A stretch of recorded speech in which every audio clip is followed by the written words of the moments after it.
میرے صحابہ میں 12 منافق ہیں اور یہ جنت میں داخل نہیں ہوں گے. تو یہ کوئی مقدس ایسا لفظ نہیں ہے. قرآن کے اندر کسی ایک جگہ پر بھی یہ صحابہ کا لفظ نہیں آیا. الحمدللہ رب العالمین والصلاة والسلام علی سید الانبیاء والمرسلین وآلہ الطیبین الطاہرین ومن والاه ورضی اللہ عن الصحابة من المہاجرین والانصار ومن تبعهم بإحسان الى یوم الدین. بسم اللہ الرحمن الرحیم. السلام علیکم ورحمۃ اللہ وبرکاتہ. امید کرتا ہوں آپ لوگ خیریت سے ہوں گے. اللہ عز و جل آپ سب کو اپنے حفظ و امان میں رکھے. صحابہ کرام رضوان اللہ علیہم کے بارے میں کیا عقیدہ ہونا چاہیے؟ کیا ہم یہ سمجھیں سارے کے سارے صحابہ وہ معصوم ہیں, ان سے کوئی غلطی نہیں ہو سکتی, محفوظ ہیں, ان پہ تنقید نہیں کی جا سکتی؟ اگر تنقید کریں گے تو یہ قرآن پہ تنقید ہوگی. یا ہم صحابہ کے بارے میں یہ عقیدہ اور نظریہ رکھیں کہ صحابہ کرام سارے کے سارے وہ دین حق سے پھر گئے تھے, وہ راہ استقامت سے ہٹ گئے. کیا ان کے بارے میں نظریہ ہونا چاہیے؟ پاکستان کے دیوبندی مسلک اور فرقے کے ترجمان مولانا منظور مینگل صاحب, ان کا ایک کلپ میں نے دیکھا ویڈیو, جس میں انہوں نے ایسی گفتگو جو انتہائی غیر علمی اور سطحی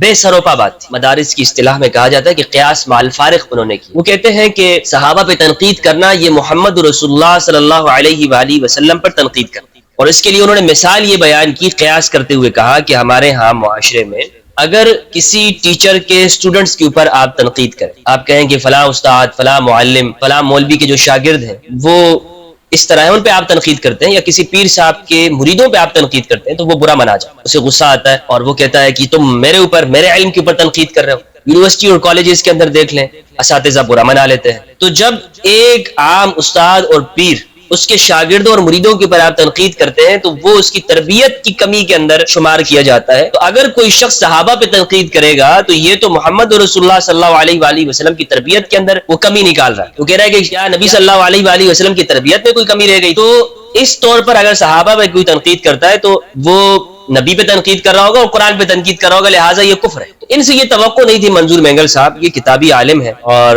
مدرس ہے, اور مدرس آدمی جب بات کرے تو تحقیقی بات کرے. لیکن جب انہوں نے گفتگو کی, میں نے سنا تو مجھے بہت حیرت ہوئی کہ ایک عام لوگ اگر ایک غلط سمجھتے ہیں, محاورہ ہمارے ہاں عرف میں کچھ استاد ایسا سمجھتے ہوں گے, تو یہ ان کی جہالت ہے, ان کی لا علمی ہے, ان کا قصور ہے کہ اگر ان کے شاگردوں پہ آپ تنقید کریں اور وہ برا منا جائے, یہ تو ان کے اندر کمی ہے. یعنی دنیا بھر میں کہیں پر بھی یہ نہیں ہوتا کہ آپ کسی استاد کے جو شاگرد ہیں وہ سارے کے سارے درجے میں, ذہن میں, صلاحیتوں میں وہ ایک جیسے ہوں. کہاں پر, کس یونیورسٹی میں یہ بات پڑھائی جاتی ہے؟ کس معاشرے کے استادوں کو یہ سکھایا جاتا ہے؟ یا وہ بولتے ہوں کہ ہر استاد کے شاگرد جو ہے وہ ایک درجے کے ہوں؟ یا کون سا پیر یہ دعویٰ کرتا ہے کہ میرے سارے شاگردوں کے درجات ایک؟ یہ ہرگز نہیں ہے. یہ بات انہوں نے نکالی ہے اور یہ جذباتی گفتگو کر, علمی میدان کے اندر اس طرح کی جذباتی گفتگو قابل قبول نہیں ہوتی. آپ علمی سطح پہ بات, اور پھر آپ لوگ خود قرآن مجید کی آیت پڑھ کے بتاتے ہیں کہ قرآن نے فتح مکہ سے پہلے اور فتح مکہ کے بعد والوں میں فرق کیا. تو قرآن نے صحابہ کے اندر تفاوت کیا ہے, سب کو ایک درجے میں نہیں رکھا. جب قرآن نے کیا ہے تو اس کا مطلب یہ ہے کہ صحابہ کرام کی ایک کیٹیگری نہیں ہے, اس کو تو بیان کرنا ہوگا. کچھ افضل ہے, کچھ اس سے نیچے ہیں, کچھ الگ درجات. اب رہ گئی بات یہ کہ تنقید کرنے کی, جو تنقید کرنے کی بات ہے, کیا اس کی اجازت ہے؟ اور پھر صحابہ کے اوپر تنقید کرنا, لوگ اس کو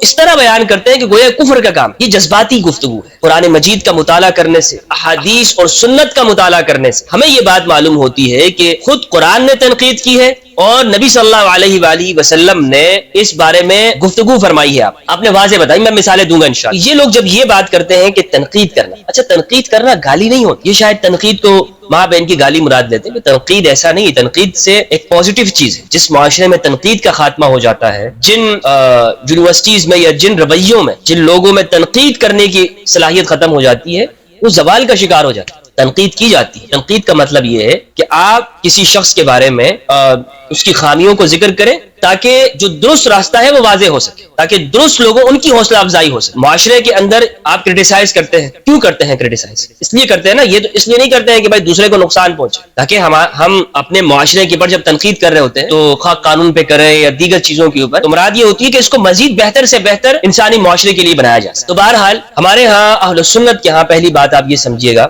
کہ صحابہ کے بارے میں یہ نظریہ ہے, جس طرح کہ شرح الفقہ الاکبر کے اندر ملا علی قاری نے لکھا ہے کہ وہ محفوظ ہے, معصوم نہیں ہے. اور محفوظ کا مطلب یہ ہوتا کہ وہ گناہ نہیں کرتے ہیں, وہ اتنے متقی ہیں, پرہیزگار ہیں, تو اب وہ گناہ نہیں کرتے. معصوم نہیں ہے لیکن وہ گناہ نہیں کرتے. بس یہ بالکل وہی بات ہے جسے معصوم ہونا کہتے ہیں, کیونکہ یہ غلطیوں کو ذکر نہیں کرتے, اس کو بیان نہیں کرتے. تو مینگل صاحب سے میں یہ کہوں گا کہ مینگل صاحب آپ کو قرآن مجید کے اندر تدبر کرنا چاہیے, احادیث کو پڑھنا چاہیے. انشاءاللہ آج ہم جو اس کو سمجھیں گے معلوم ہوگا کہ یہ بات انتہائی بے سروپا اور غیر علمی غیر تحقیقی بات انہوں نے کی ہے۔ سب سے پہلی بات تو یہ ہے کہ اللہ سبحانہ و تعالیٰ نے خود قرآن مجید کے اندر تنقید کی ہے، نقد کیا ہے قرآن مجید میں سورہ نمبر 3 آل عمران کی آیت نمبر 155 میں اللہ سبحانہ و تعالیٰ نے ارشاد فرمایا ان الذين تولوا منكم يوم التقى الجمعان انما استزلهم الشيطان ببعد ما كسبوا ولقد عفى الله عنهم ان الله غفور حليم۔ اس کا ترجمہ یہ ہے کہ بے شک وہ لوگ جو تم میں سے اس دن بھاگ کھڑے ہوئے تھے، جو دونوں فوجوں کے آپس میں، جب دونوں فوجیں آپس میں گتم گتا ہو گئی تھی، مل گئی تھی، جنگ ہوئی تھی، تو انہیں محض شیطان نے پھسلا دیا تھا۔ یہ لوگ بھاگے تھے، انہیں شیطان نے پھسلا دیا تھا ان کے کسی عمل کے باعث جس کے وہ مرتکب ہوئے۔ بے شک اللہ سبحانہ و تعالیٰ نے انہیں معاف فرما دیا اور یقیناً اللہ بہت بخشنے والا اور بڑے حلم والا۔ اب اس آیت میں آپ دیکھیں کہ اللہ سبحانہ و تعالیٰ نے ان کی غلطی کو واضح کیا اور بتایا کہ انہوں نے کیا غلطی کی۔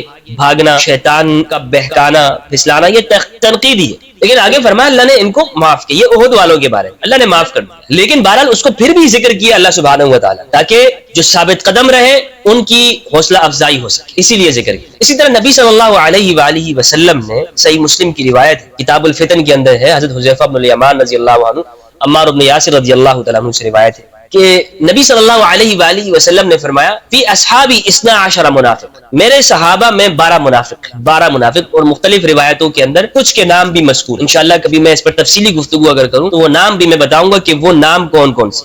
فی اصحابی 12 منافق، میرے صحابہ میں 12 منافق ہیں اور یہ جنت میں داخل نہیں ہوں گے یہاں تک کہ اونٹ سوئی کے ناکے سے گزر جائے۔ اس اونٹ سوئی کے ناکے سے نہیں گزر سکتا ہے تو یہ بھی جنت میں داخل نہیں ہوں گے، یہ منافقین ہے۔ اس سے اگلی روایت کے اندر ہے فی امتی، میری امت میں۔ اس سے اگلی روایت کے اندر ہے کہ باقاعدہ طور پر حذیفہ بن الیمان رضی اللہ تعالیٰ عنہ نے ایک شخص جو عقبہ تبوک کے واقعے میں شریک تھا، اسے کہا کہ اگر تم ان میں سے ہو تو پھر 15 ہو۔ تو یہاں امت سے مراد وہی ہے اصحابی۔ کچھ لوگ کہتے ہیں یہاں امت سے مراد یہ بعد میں آنے والے لوگوں کو دھوکہ دیتے ہیں۔ صحابی رسول نے ان لوگوں سے بتا دیا کہ جو نبی صلی اللہ علیہ وآلہ وسلم کے زمانے میں تھے کہ تم لوگوں میں سے، جو صحابی اس روایت کو بیان کرنے والے وہ زیادہ سمجھتے ہیں نا کہ یہ کون لوگ ہیں، یہ 12 منافق، یہ کون سے افراد ہیں، یا ابن تیمیہ زیادہ سمجھتا ہے، ابن تیمیہ کو معلوم ہے یا دیگر لوگوں کو معلوم ہے جو صحابہ ہیں اس کو روایت کر رہے ہیں۔ بہرحال یہاں امت سے مراد جو دوسری روایتوں میں صاف لفظ موجود ہے اصحابی، میرے صحابہ میں 12 منافق۔ اب کوئی کہے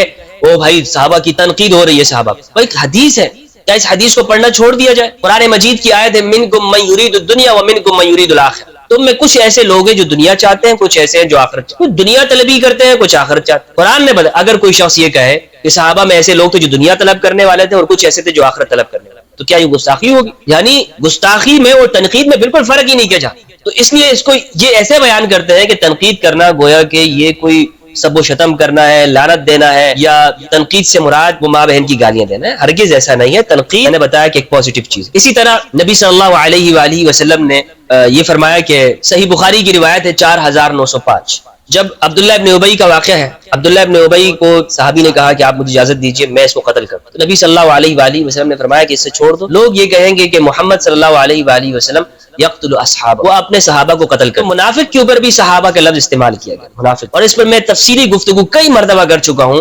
ڈیفینیشن آف صحابی کے اوپر، کہ ہمیں پہلے یہ صحابی کی تعریف سمجھنی چاہیے۔ اور آج کل جو لوگ صحابیت کی تعریف میں اتنا عموم کرتے ہیں، مبالغہ کرتے ہیں، اور وہ کہتے ہیں نہیں جی ان میں عبداللہ ابن ابی، اس کو آپ اس پر یہ لفظ استعمال نہیں کر سکتے، علم سے نابلد ہیں، یہ انہوں نے کتب کو پڑھا نہیں ہے، اردو کی چند کتابیں رٹ لی ہیں، چند لوگوں سے کچھ تقریریں انہوں نے رٹ لی ہیں، کچھ جملے یاد کر لی ہیں اور بس وہی ادا کرتے رہتے ہیں۔ اور آپ اگر صحابیت کی یہ تعریف لیں گے تو عبداللہ ابن ابی کو بھی نہیں بچا سکتے۔ بیعت رضوان کے اندر بھی وہ شامل تھا، بیعت رضوان میں بھی عبداللہ ابن ابی شامل، تو اس کو تو اور زیادہ فضیلت حاصل ہے عبداللہ ابن ابی۔ تو بہرحال یہ جو روایت ہے کہ نبی صلی اللہ علیہ وآلہ وسلم نے فرمایا سے چھوڑ دیں، لوگ کہیں گے کہ صحابہ کو قتل کرتے ہیں، آپ دیکھیں کہ منافق کے اوپر اس کا اطلاق صحابہ، تو یہ کوئی مقدس ایسا لفظ نہیں ہے، قرآن کے اندر کسی ایک جگہ پر بھی یہ صحابہ کا لفظ نہیں آیا، یعنی صحابہ کا لفظ اس معنی کے اندر نہیں آیا، صاحبی ہی آیا ہے، لیکن صحابہ یہ لفظ قرآن کے اندر استعمال نہیں ہے، یہ قرآنی لفظ نہیں ہے۔ قرآن میں صاحب ہے، لیکن یہ کفار کے لیے بھی استعمال ہوا ہے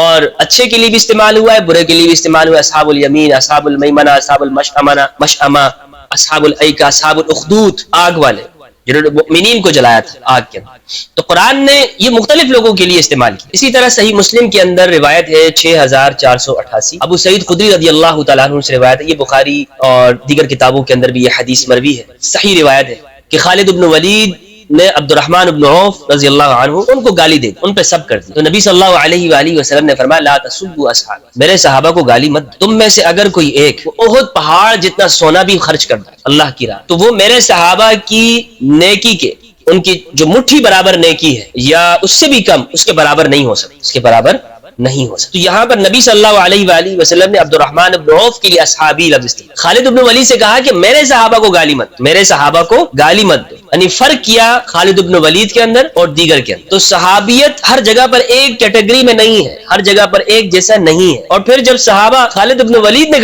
گالی دی ہے، وہاں پر تنقید بھی نہیں کی، گالی دی، تو نبی صلی اللہ علیہ وآلہ وسلم نے منع فرمایا۔ تو تنقید کا معنی ہرگز گالی نہیں ہوتا ہے۔ تو صحابہ بھی ایک دوسرے کو، یعنی کوئی معصوم نہیں تھے، ان سے بھی خطائیں ہوئی ہیں۔ اب آپ مجھے بتائیں کیا گالی دینا خطا ہے یا نہیں؟ اس پہ ثواب تو نہیں ملے گا نا، انہوں نے گالی دی ہے، اور آپ یہ بھی نہیں کہہ سکتے کہ اجتہادی خطا ہے۔ اجتہادی خطا کا تعلق بھی وہ حکمران حاکم کے ساتھ ہوتا ہے، عام لوگوں کے ساتھ نہیں۔ تو بہرحال منظور مینگل صاحب اتنا غلو نہ کریں، آپ تشدد نہ کریں، اور منظور مینگل صاحب کی بہت ساری چیزیں ایسی ہیں کہ قرآن و حدیث سامنے رکھی ہوتی ہے اور گالیاں دیتے ہیں۔ منظور مینگل صاحب یہ زیب نہیں دیتی ہے کہ آپ بخاری سامنے رکھیں اور آپ اس طرح کی واہیات گفتگو کریں۔ یقین کیجئے کہ جب میں یہاں بیٹھتا ہوں گفتگو کرنے کے، واللہ میں یہ سمجھتا ہوں کہ گویا کہ میں اپنی موت کے لمحات میرے ابھی ہیں، نزع کی کیفیت میں بیٹھتا ہوں، کہ جس طرح اس وقت میں انسان سچ بول رہا ہوتا ہے، حق بول رہا ہوتا ہے، تو میں اسی طرح اپنے آپ کو سمجھتا ہوں۔ تو آپ کے سامنے تو قرآن رکھا ہوتا ہے، آپ کے سامنے ممبر پہ بیٹھے ہوتے ہیں، اور آپ وہی بنو امیہ والا طریقہ اختیار کر کے مسلمانوں کو کافر قرار دیتے ہیں، گالیاں دیتے ہیں۔ تو ممبر کا کوئی تقدس ہے، اس کا کوئی ادب اور لحاظ ہے، وہ اس کو رکھیں آپ، اور یہ بے سر و پا باتیں، غیر علمی باتیں نہ کریں۔ اللہ سبحانہ و تعالیٰ سے دعا ہے کہ پروردگار ہم سب کو قرآن مجید میں تدبر کرنے اور اہل البیت علیہ السلام کی معرفت عطا فرمائے۔ السلام علیکم ورحمۃ اللہ وبرکاتہ۔